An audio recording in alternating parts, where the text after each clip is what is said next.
G'day everyone, it's Dr. Colin here for the first Pop Culture Pow Wow of 2017. Today I'm going to be sharing my 2 cents on the new Dr. Jodie Whittaker and the future of Doctor Who.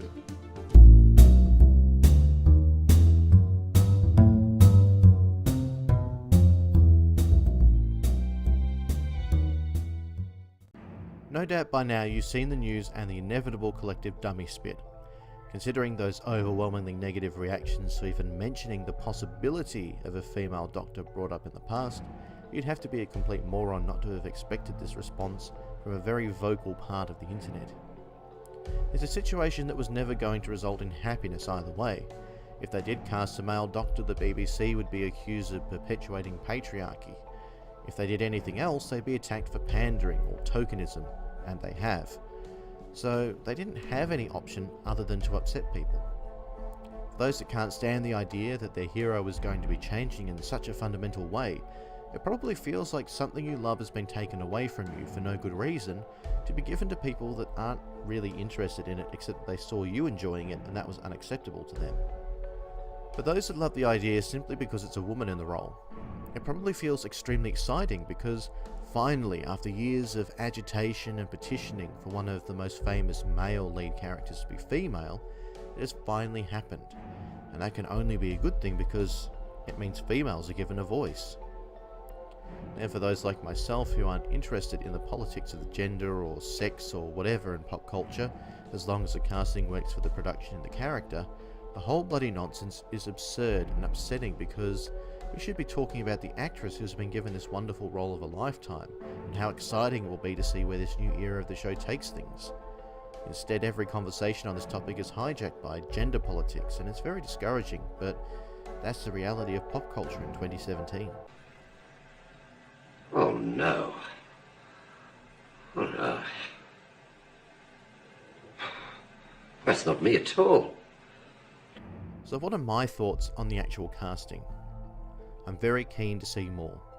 I've only just seen Broadchurch and thought it was magnificent, and Whittaker was amazing in it, but not my favourite actress in the series. That would be Olivia Colman, who I adore. Oh, so your commitment to this investigation stops outside these doors? With respect, sir, move away from me now or I will piss in a cup and throw it at you. I haven't seen Jodie Whittaker in anything else I can recall, but I did find myself in the same situation with Matt Smith and Peter Capaldi. Alas, there's not a lot of good footage around that I've found that showcases her range, but from what I can tell from what I have seen, she has a natural screen presence and a knack for understated performance, as well as total emotional realism that reminds me of Capaldi to a degree.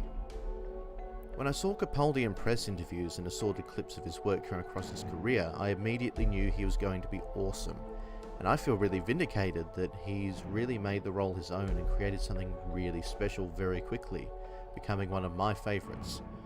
My gut says that whatever happens with the 13th Doctor, it will rely heavily on the writing rather than the capability of the actress. And that's where my concerns lie. I know Jodie Whittaker will be a damn fine Doctor. There's never been a bad one yet. And I just hope she gets good writing to work with. That's the trouble with regeneration. You never quite know what you're going to get. Did I feel a need for a woman to be the Doctor? No, but I've just been upset that Capaldi's leaving on the whole, so I felt the same way about regeneration as a whole, regardless of gender. I just don't want Capaldi to go yet. Sending us a message. What message? Bring it. That said, I adore Missy, and Michelle Gomez really made that version of the Master my favourite after Roger Delgado's.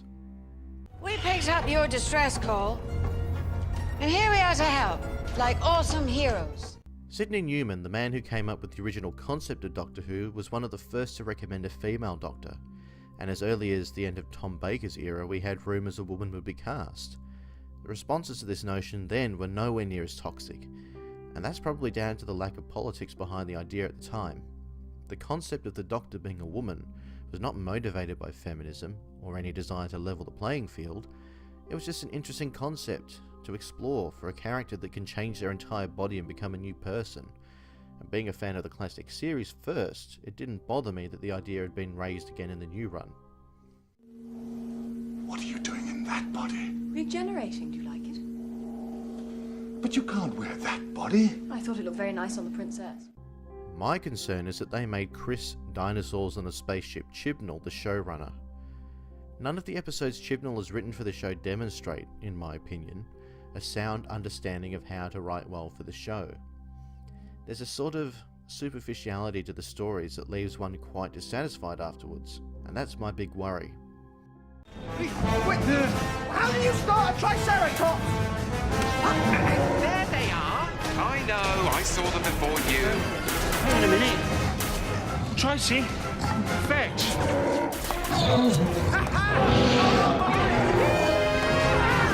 If the series suddenly becomes a collection of gimmicks in place of interesting concepts, the characterization is going to suffer, and then it will give the haters fuel, which we don't want. That was a nice nap. Now, down to business. I'm a bit worried about the temporal flicker in Sector 13. There's a bicentennial refit of the TARDIS to book in. I must just pop over to Centauri 7, and then perhaps a quick holiday. Right, that all seems quite clear.